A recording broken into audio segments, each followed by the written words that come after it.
என் இனிய அன்பர்களே, உங்கள் அனைவருக்கும் என் அன்பான வணக்கம். இது ஷர்மிளா பிராங்கோவின் பகைவனே நான் உன் காதலி நாவல் பகுதி 23. வாசிப்பது ஷர்மிளா பிராங்கோ. வாங்க ஃப்ரெண்ட்ஸ், தொடர்ந்து கதையை கேட்கலாம்.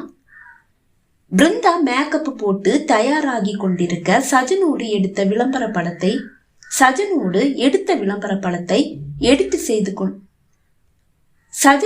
விளம்பர படத்தை அவனோடு அமர்ந்து எடிட் செய்து கொண்டிருந்த சஞ்சய், சஜன் 2 விளம்பரம் இருக்கு, நீ ஷூட் பண்ணிடுறியா என்று கேட்டான். பிருந்தாவை வச்சுதானே? ஆமா. இல்லனா அதை நீயே பாத்துக்க. சஜன், உனக்கு பிருந்தா மேல கோபமா? அவன் பதில் ஒன்றும் கூறவில்லை. அவ தேவையில்லாம ஹீராவை நினைச்சு மனசு போட்டு குழப்பிக்கிட்டு இப்படியெல்லாம் நடந்துக்கிறா. நீ அவகிட்ட பேசு, அவ மனசு மாறும். அப்புறம் அந்த விஷயத்துல அவளை மட்டும் குத்தம் சொல்லிட முடியாது. தப்பு ஊ மேலேயும் இருக்கு. ஏன் மேல என்ன தப்புனா இருக்கு? என்னால ஒரு பொண்ணு வாழ்க்கை நாசம் ஆயிடுச்சேன்ற குற்ற உணர்ச்சியில தான் நான் அவளை கல்யாணம் பண்ணிக்க தயாரானேன். அதுக்காக பிருந்தாவை கல்யாணம் செஞ்சுக்கிட்டதுக்கு அப்புறமாவும் நான் அவ பின்னாடி போவேன்னு இவ எப்படி நினைக்கலாம்? நான் என்ன பெண் பித்தனா? சிறிது நேரம் அங்க அமைதி நிலவியது. அண்ணா, பிருந்தா என்ன கல்யாணம் செஞ்சுக்க மாட்டேன்னு சொல்ல வேற ஏதோ ஒரு காரணம் இருக்கு. எதுவா இருந்தாலும் நான் வேண்டான்னு அவ முடிவு செஞ்சதுக்கு அப்புறமா எனக்கு மட்டும் அவ எதுக்குனா? அவளை பார்க்க கூட எனக்கு பிடிக்கல. டேய், இதுதான் தப்பு. இது ஒரு வித ஈகோ. ஆமா, ஈகோவே தான். எங்க அவ கூட சேர்ந்து வேலை பார்த்தா என்னுடைய மனசு மாறி அவளை மன்னிச்சு ஏத்துப்பேனோன்ற பயம். அவகிட்ட இறங்கி போக நான் விரும்பல. ஆனா அவ பக்கத்துல போனா சத்தியமா நான் விழுந்துடுவேன். அதனாலதான் அவ கூட வேலை பார்க்க நான் விரும்பல. ஓகே, நான் போறேன். சஞ்சய் எழுந்து சென்றான்.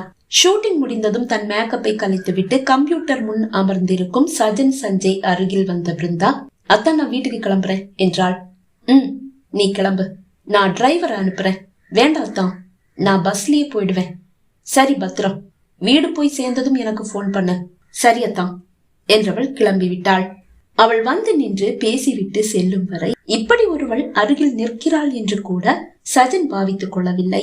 அது பிருந்தா மனதை லேசாக காயப்படுத்தினாலும் அனைத்தும் நன்மைக்கே என்று தனக்குள் கூறிக்கொண்டாள்.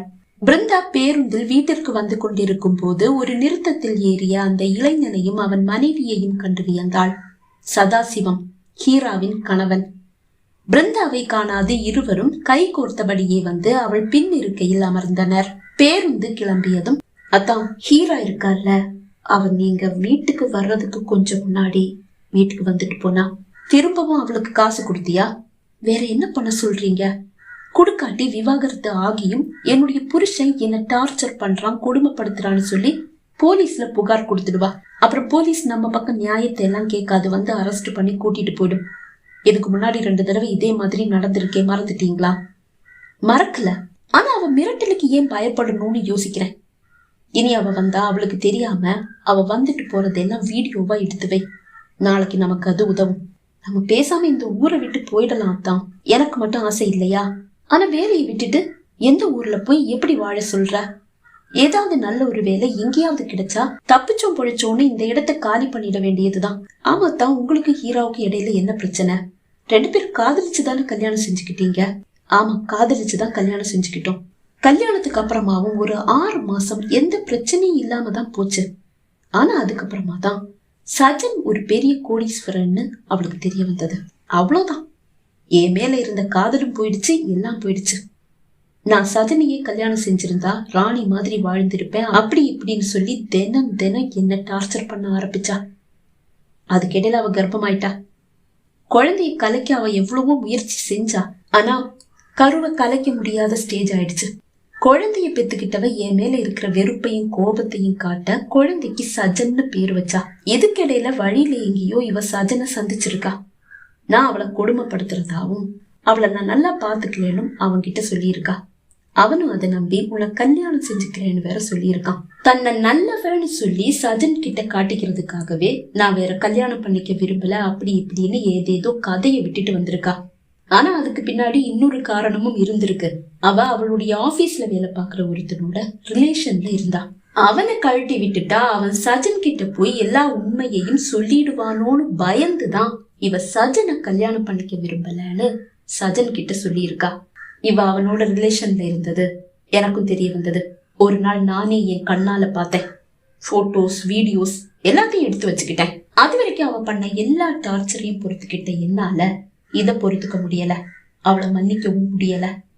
இதையே காரணமா வச்சு நான் விவாகரத்து கேட்டேன். கொடுக்க முடியாதுன்னு சொன்னா. அவ அவளுடைய காதலனோட இருக்கிற போட்டோஸ், வீடியோஸ காட்டி இதெல்லாம் நான் கோர்ட்ல காட்ட வேண்டியதா இருக்கும்னு சொன்னதுக்கு அப்புறமா தான் அவ விவாகரத்துக்கு ஒத்துக்கிட்டா. விவாகரத்தும் ஆச்சு. நீ காதலிச்ச பொண்ணோட தான் நீ நிம்மதியா வாழல, நாங்க ஒரு பொண்ணை பார்த்து வச்சிருக்கோம், அவளை கல்யாணம் பண்ணிக்கன்னு சொல்லி உன்னை எனக்கு கட்டி வச்சுட்டாங்க. நான் இப்ப சந்தோஷமா இருக்கேன். ஆனா விட மாட்டேங்கிறா. அவளுக்கு எப்ப எல்லாம் காசு தேவைப்படுதோ அப்ப எல்லாம் என்ன டார்ச்சர் பண்ணி என்கிட்ட இருந்து காசை பிடுங்கிட்டு போறான். இது எதுவும் தெரியாம சஜன் அவளை நல்ல வேணு நம்பிட்டு இருந்திருக்கான். ஒரு நாள் வழியில ரொம்ப தற்செயலா நானும் சஜனும் சந்திச்சுக்கிட்டோம்.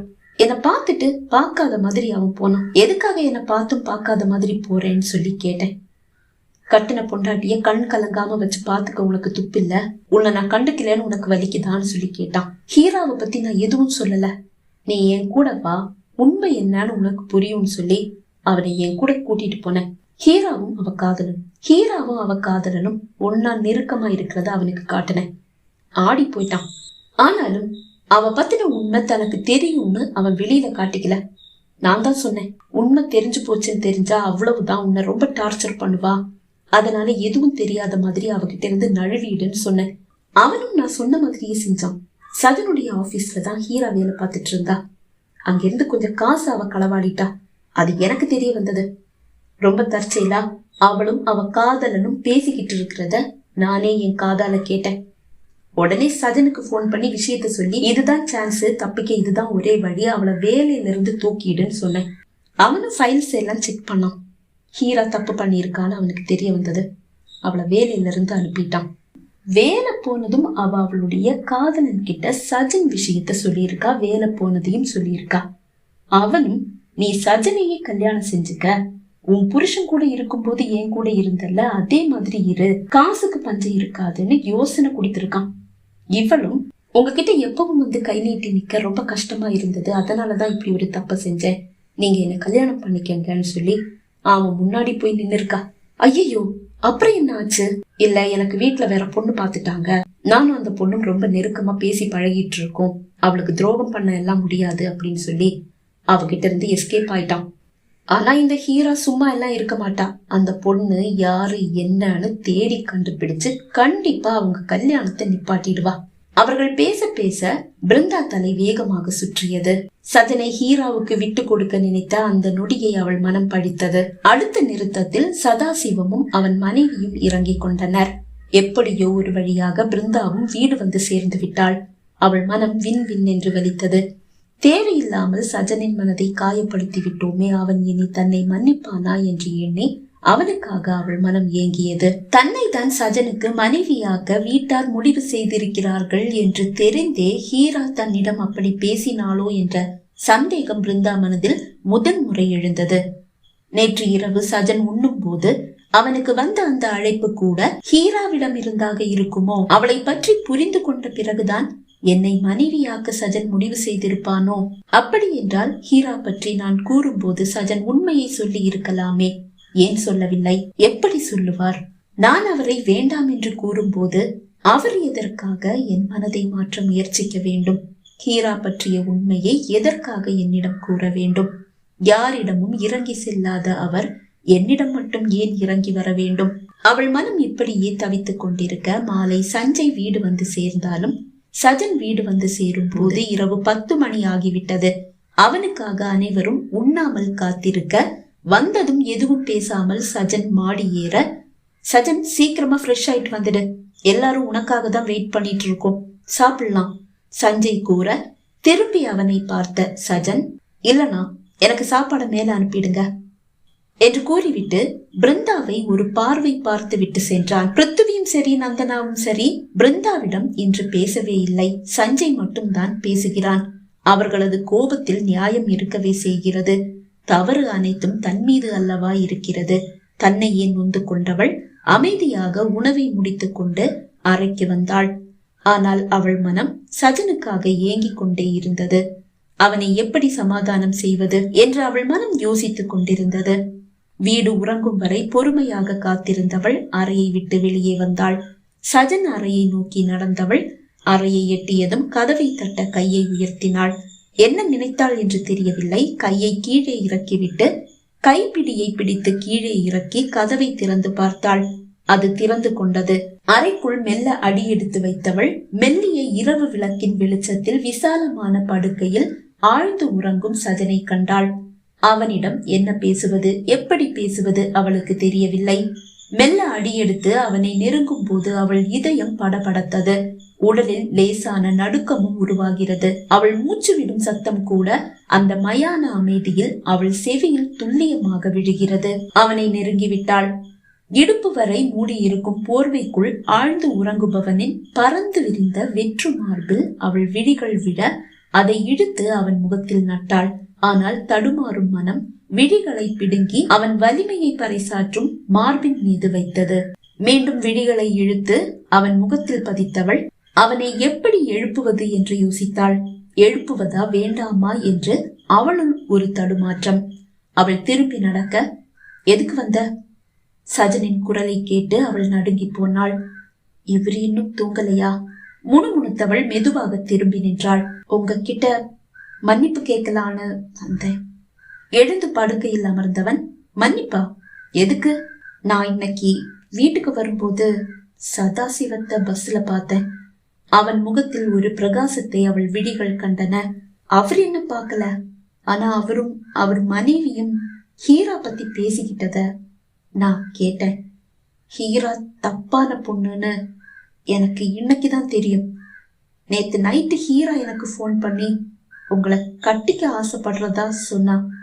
நீங்களும் அவளை கல்யாணம் செஞ்சுக்க ஆசைப்பட்டீங்க இல்லையா? அதனாலதான். அவள் அதற்கு மேல் பேசவில்லை. அவள் விழிகள் தரையை நோக்கியது. அவனும் எதுவும் பேசவில்லை. சிறிது நேரம் அங்கு அமைதி நிலவியது. குனிந்த தலையை மெல்ல உயர்த்தி அவனை பார்த்தவள், சாரி என்றாள். இட்ஸ் ஓகே அவன் அலட்சியமாக கூற அவள் திரும்பி நடந்தாள். கல்யாணத்துக்கு சம்மதமான ஒரு வார்த்தை கேட்டா என்ன? இல்ல அண்ணங்கிட்ட கல்யாண வேலையை பார்க்க சொல்லுவான்னு கேட்டாதான் என்ன? முணுமுணுத்தபடியே அரைக்கதவை திறந்து கொண்டு அவள் வெளியே சென்றாள். இவ்வளவு தூரம் வந்து மன்னிப்பு கேட்க தெரியுது. உங்களை கல்யாணம் செஞ்சுக்க விரும்புறேன்னு சொன்னா என்ன குறைஞ்சா போயிடுவா? சாரி கேட்டா சரி. நான் கோபமா இருக்கேன்னு தெரியும். பக்கத்துல வந்து லேசா கட்டி பிடிச்சு ஒரு முத்தம் கொடுத்து சாரி கேட்டா நான் உடனே மன்னிச்சு ஏத்துக்க மாட்டேனா? இதெல்லாம் அவங்க பண்ண மாட்டாங்க, நாம பண்ணணும்னு எதிர்பார்ப்பாங்க. சிறிது சத்தமாகவே கூறியவன் போர்வையை இழுத்து போர்த்தி கொண்டு படுத்து கொண்டான். காலை அலுவலகம் புறப்பட்ட பிருந்தா அறையிலிருந்து வெளியே வந்தாள். சஜன் சென்று விட்டானா?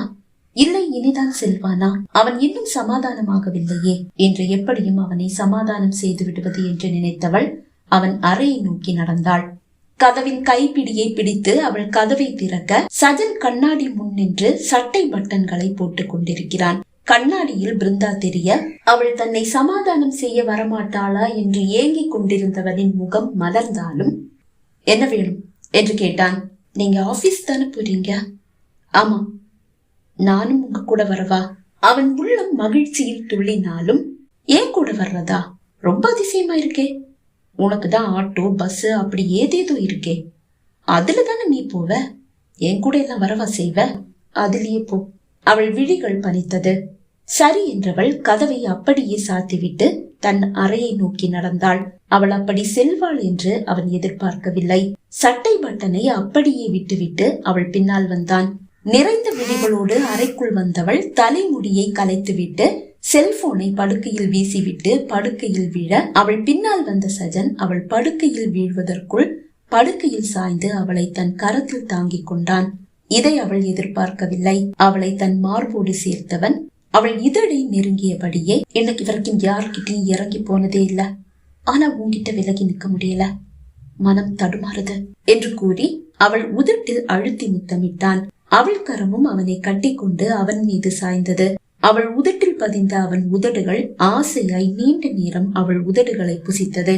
விழிமூடி அந்த முத்தம் தந்த போதையில் மூழ்கி கிடந்தாளை தவிர அவனை தடுக்க அவள் விரும்பவில்லை.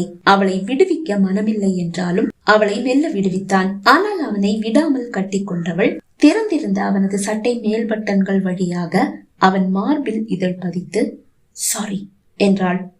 பத்தல அவன் காதலோடு கூற மீண்டும் அவன் மார்பில் இதழ் பதித்து சாரி என்றாள். பத்தல என்று அவன் கூற ஆசையாய் அவனை பார்த்தவள் அவனை இறுக்கமாக கட்டிக்கொண்டு அவன் இதழில் அழுத்தி முத்தமிட்டு ஐ லவ் யூ என்று கூறிவிட்டு விலக அவளை இழுத்து தன் மீது போட்டவன் அவள் சங்கு போன்ற கழுத்தில் அழுத்தி முத்தமிட்ட பின் விடுவித்தான். ஆபீஸ் வரியா? என் கூட வரியா? எழுந்து கொண்டவன் கரத்தை நீட்ட அவன் கரத்தை பிடித்து கொண்டு அவளும் எழுந்தாள். அவள் கரத்தை கோர்த்தபடியே அவன் மாடி இறங்கி வர அந்த கண்கொள்ளா காட்சியை ஹாலில் அமர்ந்திருந்த நந்தனா கண்டு மகிழ்ந்தாள். அண்ணி, அண்ணன்கிட்ட சொல்லி கல்யாண ஏற்பாடுகளை பார்க்க சொல்லுங்க. அவன் கூறியதை கேட்டு இன்னும் மகிழ்ந்தவள் இப்பவே போன் பண்ணி சொல்லிடுறேன் என்று கூற பிருந்தா கரத்தை கோர்த்தபடியே வாசலை நோக்கி நடந்தான் சஜன். பகுதி 23 நிறைவடைந்தது. பகுதி 24 உங்களை சந்திக்கும் வரை விடைபெறுகிறேன். நன்றி, வணக்கம்.